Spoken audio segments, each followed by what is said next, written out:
Right, this video is on the Key of David, which we'll come on to some scriptures later on, but it's not for everybody, but those with ears to hear, and we'll have a look at that stuff later.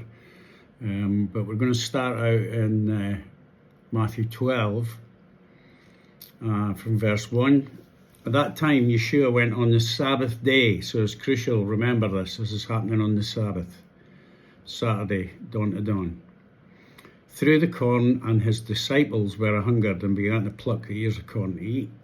And when the Pharisees saw it, they said unto him, Behold, thy disciples do that which is not lawful to do on the Sabbath day. But he said unto them, Have you not read what David did when he was a-hungered, and they that were with him, how he entered into the house of God, and did eat the showbread, which is not lawful for him to eat, neither for them which were with him, but only for the priests? Or have you not read in the law how that on the Sabbath days the priests in the temple profane the Sabbath? They have to work and are blameless, but they're doing Father's work, and they're held blameless. But I say unto you that in this place is one greater than the temple. But if you had known what this means, I will have mercy and not sacrifice, you would not have condemned the guiltless. He wants mercy and not sacrifice, and the knowledge of God more than burnt offerings. You know, he wanted us fulfilling the royal law, keeping each other in check. And that's Leviticus 19:15 through 18. For the Son of Man is Lord even of the Sabbath day.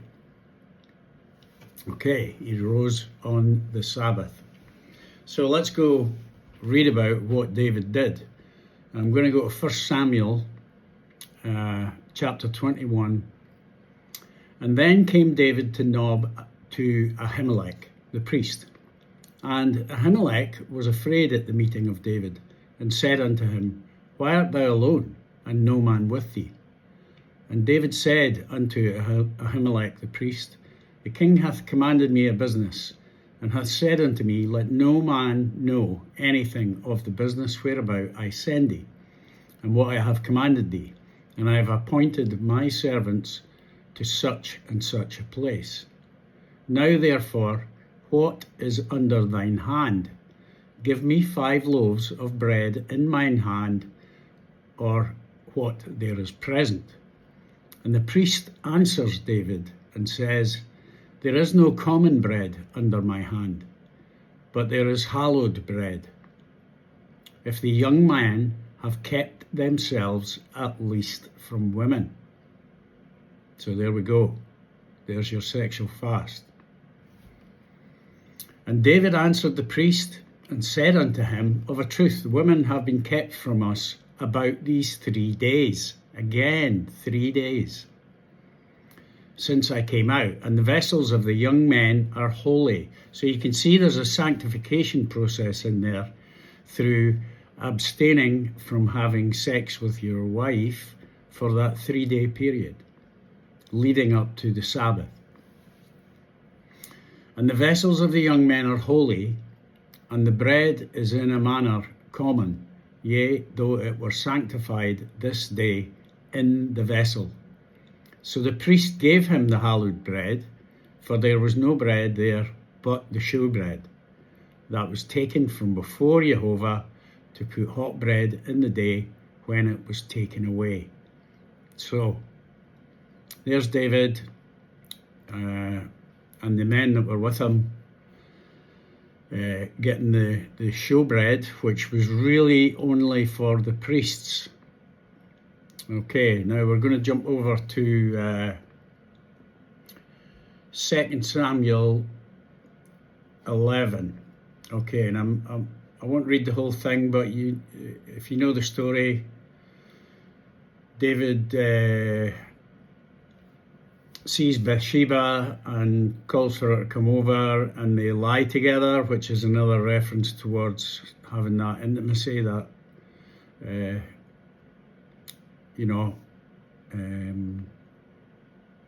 sexual relations. And she conceives, and,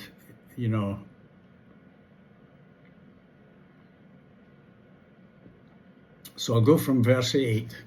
And David said to Uriah, "Go down to thy house and wash thy feet." And Uriah departed out of the king's house, and there followed him a mess of meat from the king. But Uriah slept at the door of the king's house. He was a servant. And just keep that in mind for when we move on. He slept at the door of the king's house with all the servants of his lord, and went not down to his house. And when they had told David, saying, Uriah went not down into his house, David said unto Uriah, "Camest thou not from thy journey? Why then didst thou not go down unto thy house?" And Uriah said unto David, "The ark and Israel and Judah abide in tents, and my lord Joab and the servants of my lord are encamped in the open fields. Shall I then go into my house to eat and to drink, and to lie down with my wife? As thou livest, and as thy soul liveth, I will not do this thing." So you can see, when the kings go to war in the springtime, all the soldiers would hold the key of David, so that because they were continually being attacked on the Sabbath day, so they could then get up and defend and be held blameless. So it's really, it's pretty interesting. Pretty interesting. And this is David obviously trying to cover his tracks, and Father wasn't particularly happy with him about that. He's trying to cover his tracks because he got Uriah the Hittite's wife pregnant, and we'll not dig too much in, but you can see where we're going with this. Uriah was not going to eat and drink. He's a servant. He was in the door of the king's house, awaiting instructions, So back to the Levitical priests. We'll go to Leviticus 24. And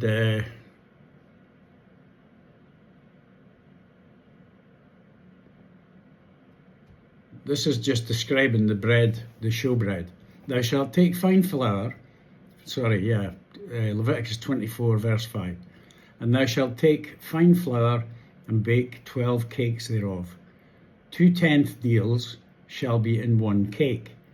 And thou shalt set them in 2 rows, 6 on a row, upon the pure table before Jehovah.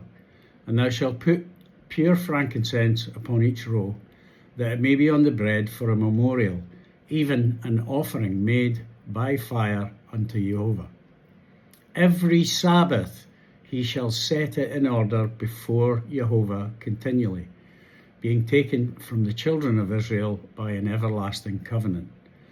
And it shall be Aaron's and his sons, and they shall eat it in the holy place, for it is most holy unto him of the offerings of Jehovah made by fire, by a perpetual statute. So the Levitical priests operated on a rotation, and I can't remember exactly how long they were working in the temple for. But while they were there, they weren't with their wives. So they were holding the key of David and could do these sacrifices on the Sabbath and still be held blameless, because their vessels were holy. And this is the whole sanctification of the body through that 3-day sexual fast.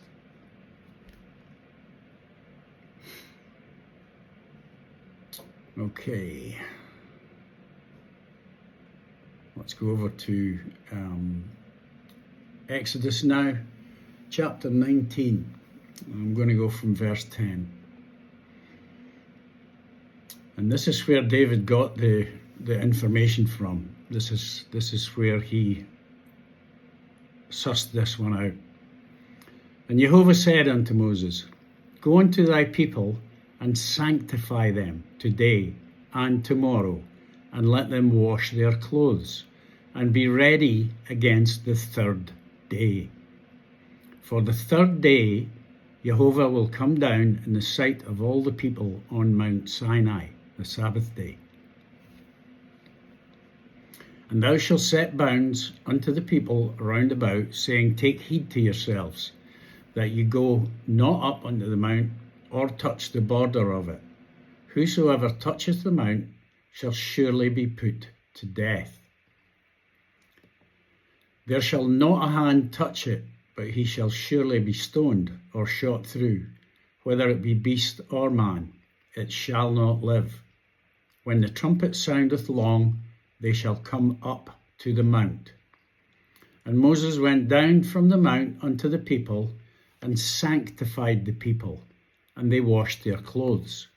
And he said unto the people, Be ready against the third day, come not at your wives. So there's your 3-day sexual fast,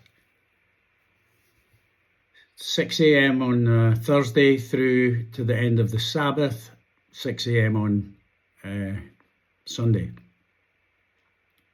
So that's your 3-day sexual fast that is the kind of loophole that David figured out, which is pretty cool actually. Let's jump over to Revelation 3 now.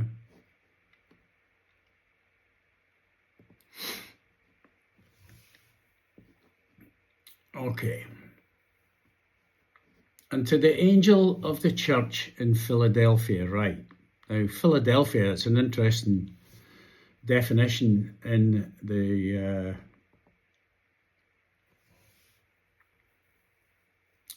Thayers, which is Philadelphia means brotherly love. And how do you love your neighbour?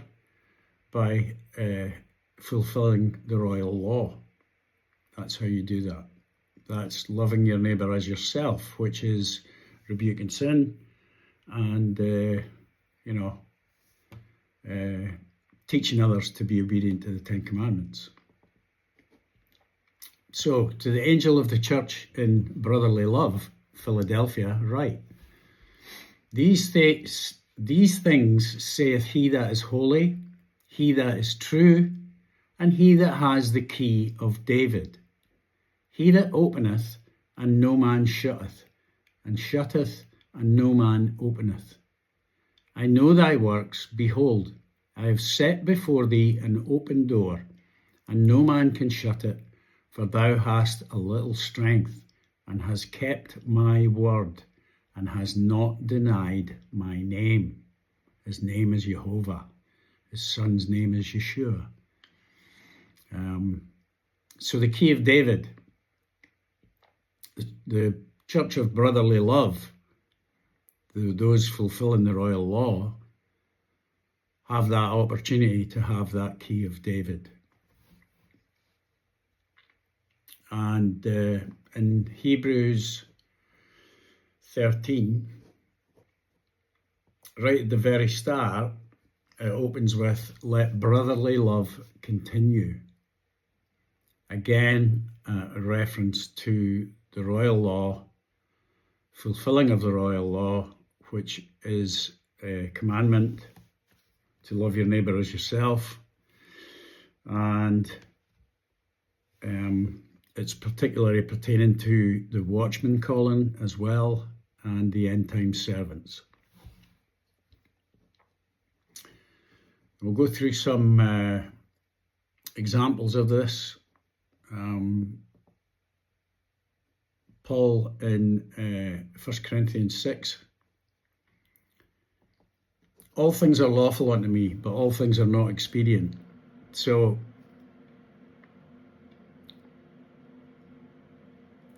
all things are lawful unto me, but not all things are helpful. The key of David would be a very helpful thing, so that you do not profane the Sabbath in case you have to do God's will, in case you have to fulfill the royal law. Yeah, so all things are lawful for me, but I will not be brought under the power of any. So you're keeping, things like alcohol. Some Christian churches like to tell you you shouldn't drink alcohol. But Proverbs tells you that the Father gave you wine to make your heart glad. And, again, tying back to what Paul's just said here, all things are lawful for me, but not all things are expedient. Obviously, if it becomes a problem, if drinking alcohol becomes a problem and it then goes on to make you commit sin, which is breaking one of the 10 commandments, then it's not very expedient for you. But the key of David is expedient because it's a handy thing to have. And it's a blessing. And Paul goes on to talk about the principles of marriage. And he does give a reference to the key of David in here. I'll just go from verse 1. Now concerning the things whereof ye wrote unto me, it is good for a man not to touch a woman. Nevertheless, to avoid fornication, let every man have his own wife, and let every woman have her own husband. Let the husband render unto the wife due benevolence, and likewise also the wife unto the husband. The wife has not power over her own body, but the husband, and likewise also the husband has not power over his own body, but the wife. Defraud ye not one another, except it be with consent for a time. Don't deny each other this thing, except it is by consent, that you may give yourselves to fasting and prayer, fasting from sexual activity, and prayer, and come together again, that Satan tempt you not for your incontinency. But I speak this by permission and not of commandment. That's what I was talking about earlier. It's maybe not for everybody, but if you've got ears to hear, then praise Jehovah, because having the key of David is a great thing. A real faith builder, actually. For I would that all men were even as I myself, but every man hath his proper gift of God, one after this manner and one after that. So, again, Paul just alluding here in verse 5 to abstaining with consent for a time. So both parties have to be in agreement that you're going to actually do this, both the husband and the wife. Another example of this is in Joshua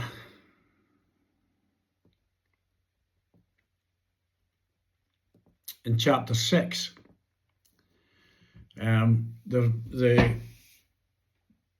The men of war are marching around the outside of the city of Jericho, around the outside walls, and they've to do that for 7 days. So it makes sense that one of those days is going to be Sabbath. So they would have had to be holding the key of David in order to be blameless, because they were doing God's will. God told them to march around there, so they had to be holding the key of David. So that's a good example of that.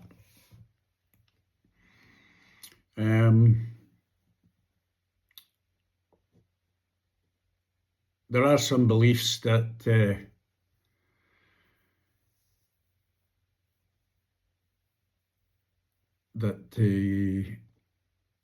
virgins at the end are young Jewish virgins, which is not exactly the truth there, because in Matthew 19, the Messiah actually explains about the different types of eunuchs. So,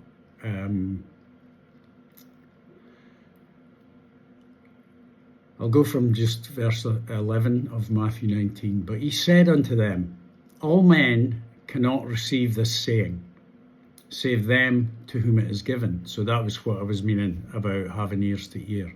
It's not for everybody, but for those that hear it, it's a blessing. For there are some eunuchs which were so born from their mother's womb. So these are people that are unable to have any sexual relationships with male or,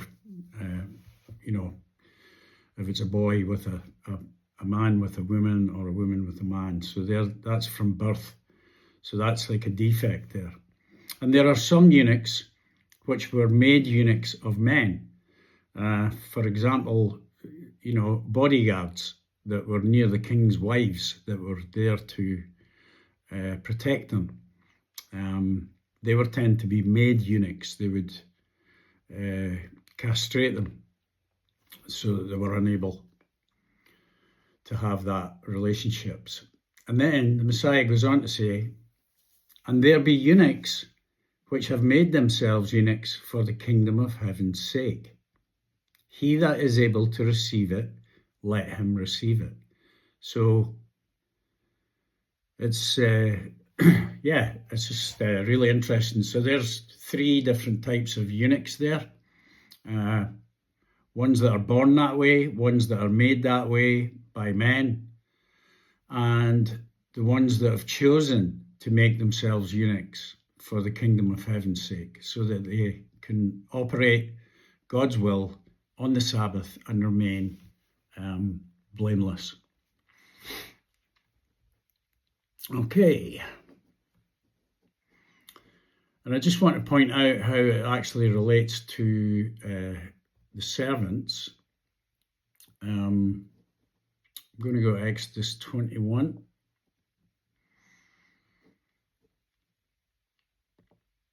From verse 5, and if the servant shall plainly say, I love my master. So basically what was going on here was, if you had a servant, they would serve you for 6 years, and in the 7th year you let them go. You let them go free. And in verse 5 here it's saying, and if the servant shall plainly say, I love my master, my wife and my children, I will not go free. So if he chooses to remain, then his master shall bring him unto the judges. He shall also bring him to the door, or unto the doorpost, and his master shall bore his ear through with an awl, which is a nail, and he shall serve him forever. So again, this is end time servants nailing their ear to the door. And in John 10, it tells you that the Messiah is the door. He's the door of the sheepfold. And the sheep hear his voice and enter in. So the Messiah is the door, and the servants get their ears nailed to the door. And John tells you that, John 10 tells you that the Messiah is the door. I'm just going to go to Deuteronomy 15 again, is about the servant's ear nailed to the door. Go from verse 16. And again, this is like a repetition of the one we just read. And it shall be, if he says unto thee, I will not go away from thee, because he loveth thee, and thine house, because he is well with thee. So if he's happy there, then thou shalt take an awl, a nail, and thrust it through his ear unto the door, ear nailed to the door, and he shall be thy servant forever. And also unto thy maidservant thou shalt do likewise. So the manservants and the maidservants that enter into the work, the watchman calling, have this opportunity. And in Isaiah 56,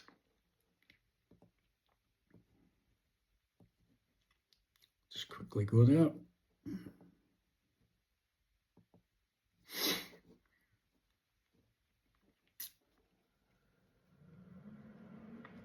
Yeah, okay, I'll just go from verse 1. Thus saith Jehovah, keep ye judgment and do justice. Again, I have a reference back to the royal law. That's the judgments that you make. It's righteous judgment. You see someone breaking one of the 10 commandments, then you rebuke them. That's the whole purpose. Keep ye judgment and do justice. For my salvation, and that word in the Hebrew is Yeshua, which is the Messiah's name, my Yeshua is near to come, and my righteousness to be revealed. And again, God's righteousness is the last verse in Deuteronomy 6, after he's just given you the 10 commandments, and he says, if you obey these commandments, then you get the Father's righteousness accredited to you.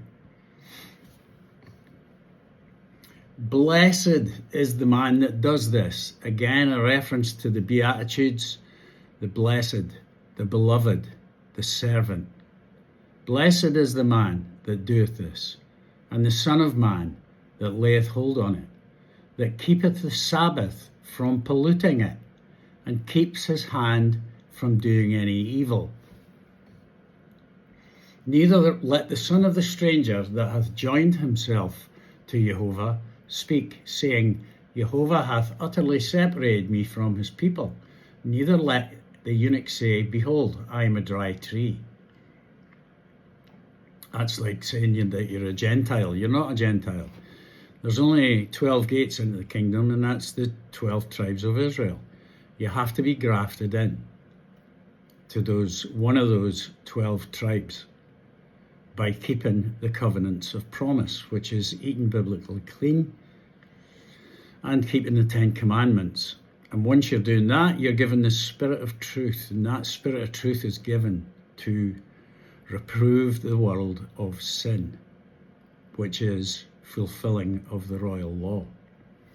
And that's the two magnified, the magnification of the law, the two elevated commands to love God, which is keeping his commandments, and love your neighbour. Again, back to Leviticus 19, the royal law, James 2. For thus saith Jehovah unto the eunuchs that keep my Sabbath. Again, a reference back to these eunuchs, which is the 3-day sexual fast.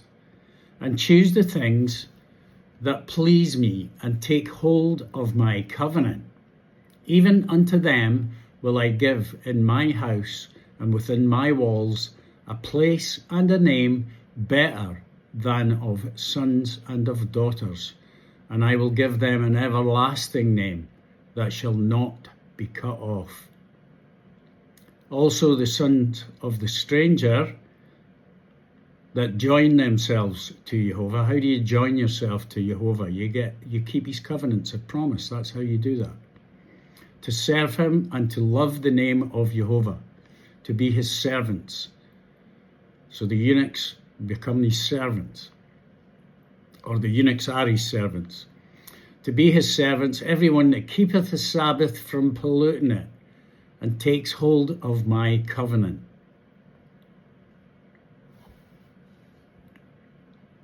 It's actually mind-boggling that the church doesn't see this, you know. What do they think the covenants of promise are? I mean, yeah. So again, the servants, the eunuchs, the servants, all of that speech is found in the watchman calling for the servants in Matthew 24.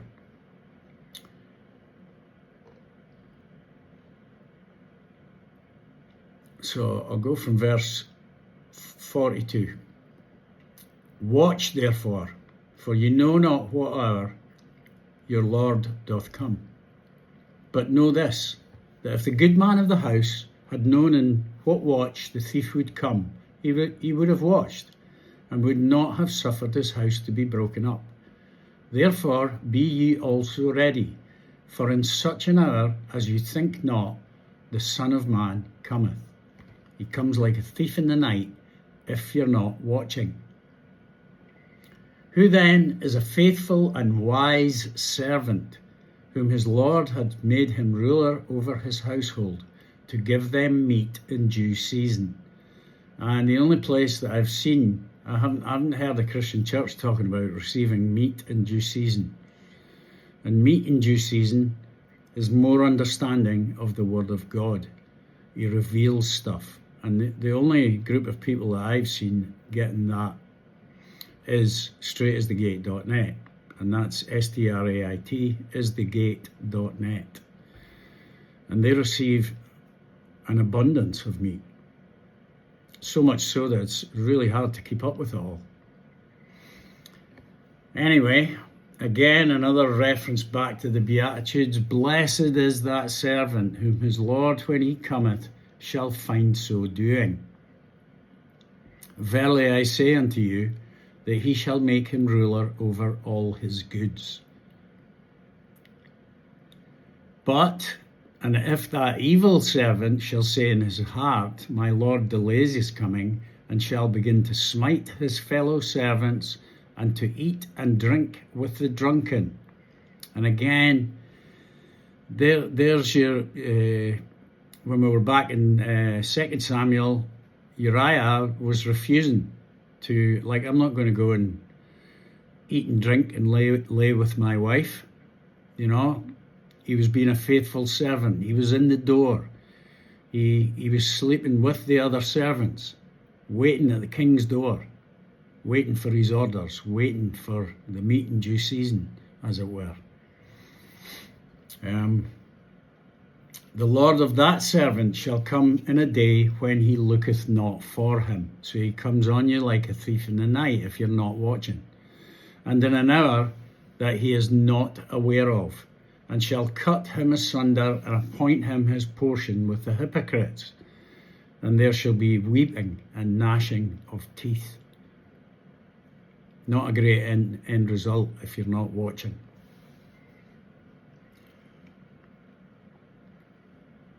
And I want to nip over to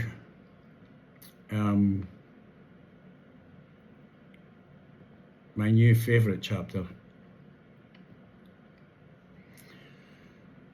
Proverbs 8. What an absolute dynamite chapter this is. And I'll probably touch on a few things, but this is the watchman. He goes on to describe the watchman. It starts out with Jehovah talking, and then it switches to the Messiah in verse 22. It says, Jehovah possessed me in the beginning of his way, before his works of old. So this is referring back to Genesis, when he created the light. That was the creation of the Messiah. The sun and the moon weren't created till day 4. But the first thing he created, which is absolute genius, you know, Father, all-knowing, aware of everything that was going to go down, he creates the solution to the problem first, which is amazing. Praise Jehovah. An interesting little thing in that first verse there, Jehovah possessed me in the beginning of his way, before his works of old. And that word possess in the Strong says a primitive root to erect, that is create. And also in the Brown Driver Briggs, the Hebrew reference is H7069, to get, acquire, create, buy, possess. So the Messiah is telling you, in verse 22 that Jehovah created me in the beginning of his way, before his works of old. And I was set up from everlasting, from the beginning, or ever the earth was. And there were no depths. I was brought forth when there were no fountains abounding with water. Before the mountains were settled, and before the hills was I brought forth. While as yet he had not made the earth, nor the fields, nor the highest part of the dust of the world.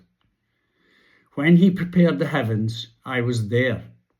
And when he set a compass upon the face of the depth, when he established the clouds above, and when he strengthened the fountains of the deep, when he gave to the sea his decree that the water should not pass his commandment, when he appointed the foundations of the earth. And this is a special, Then I was by him as one brought up with him. He was next to him. He's always at his right hand. He is the Father's right hand.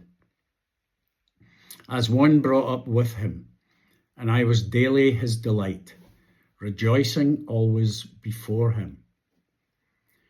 Rejoicing in the habitable part of his earth, and my delights were with the sons of men. Now therefore, hearken unto me, O ye children, for blessed are they that keep my ways. This is the servants he's talking to. Hear instruction, and be wise, and refuse it not.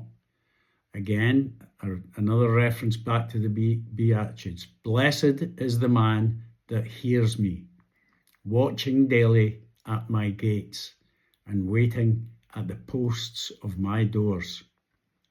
For whoso findeth me findeth life, and shall obtain favour of Jehovah.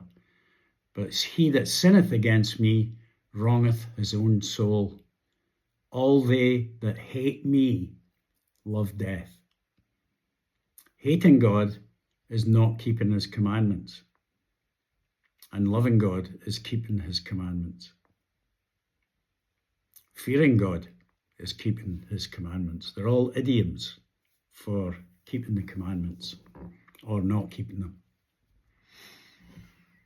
But yeah, Proverbs 8, what a dynamite chapter. And it does throw a conflict. You know, that verse 22, Jehovah created me in the beginning of his way, you know. And it creates a conflict with John 1. But if you dig in and do some research into John 1, that should actually read in the original Hebrew. It reads that the Word was next to God. It doesn't say he was God. You know, that scripture's been butchered, and there's no conflicts in the Word of God. Anyway, back to the main idea of this. Blessed is the man that heareth me, watching daily at my gates, waiting at the posts of my doors. So, I'm just going to pop over Isaiah. Chapter 62. I have set watchmen upon thy walls, O Jerusalem, which shall never hold their peace day or night. You that make mention of Jehovah, keep not silence, and give him no rest, till he establish, until he make New Jerusalem a praise in the earth. So that's your watchman calling. The key of David, the 3-day sexual fast to make your temple holy. It's not given to everybody, I must stress that, but if you've got ears to hear, then praise Jehovah. But it's all, the key of David is connected to the end time servants. It's the reference to the eunuchs that voluntarily made their temple holy by holding the key of David, so they could do the Father's will on the Sabbath without breaking it, without being or being blameless for it. The watchman calling you'll find in Ezekiel 2:3 and 33. Paul hints to it in Romans 10. He quotes Isaiah 52, which is telling you who's going to be preaching right at the very end, and it is the watchman. And the key of David is pretty much for the watchman, or anyone that has ears to hear. I hope this was helpful. Remember, keep the covenants of promise, eat biblically clean, and keep the 10 Commandments.